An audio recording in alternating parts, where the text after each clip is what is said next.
tutti i cittadini che abbiano ancora necessità di essere vaccinati, hanno qualche difficoltà, si rivolgano a una farmacia. Ripeto, le farmacie da questo momento, da qualche giorno, possono vaccinare a tutte le età utilizzando 2 vaccini, Johnson Johnson e Moderna, in base alla fascia d'età.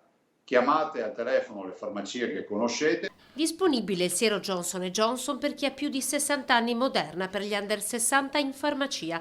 Da oggi, dopo essersi accertati dell'adesione alla campagna vaccinale della farmacia scelta, si potrà prenotare l'iniezione anche lì. Parallelamente la Regione aprirà nuovi slot sul portale. Ma adesso, avendo un po' di proiezione di quello che arriverà come vaccini, sono sempre pochi, noi comunque apriremo ulteriori slot. Vi ricordo che ad oggi noi abbiamo le prenotazioni fino al 4 di agosto in agenda. Li apriremo da post 4 agosto, penso da lunedì o martedì. Nel primo giorno di operatività del Green Pass i dati sul Covid in Veneto sono buoni. Sono 17 le persone ricoverate in terapia intensiva, 247 quelle in reparto per Covid, circa 30 per ULS, 0 morti nelle ultime 24 ore, incidenza sotto le 10 unità.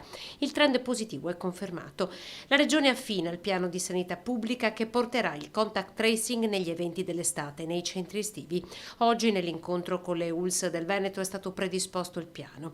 L'incontro è servito anche per fare il punto sulle forniture di vaccini.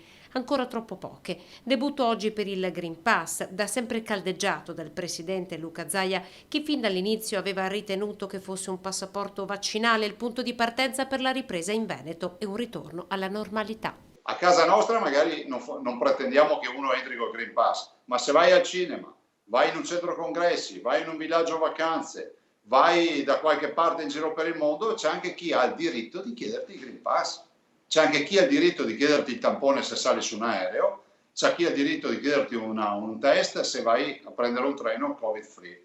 Allora io penso che il Green Pass sia assolutamente doveroso averlo, spero che non ci siano grosse difficoltà a scaricarlo.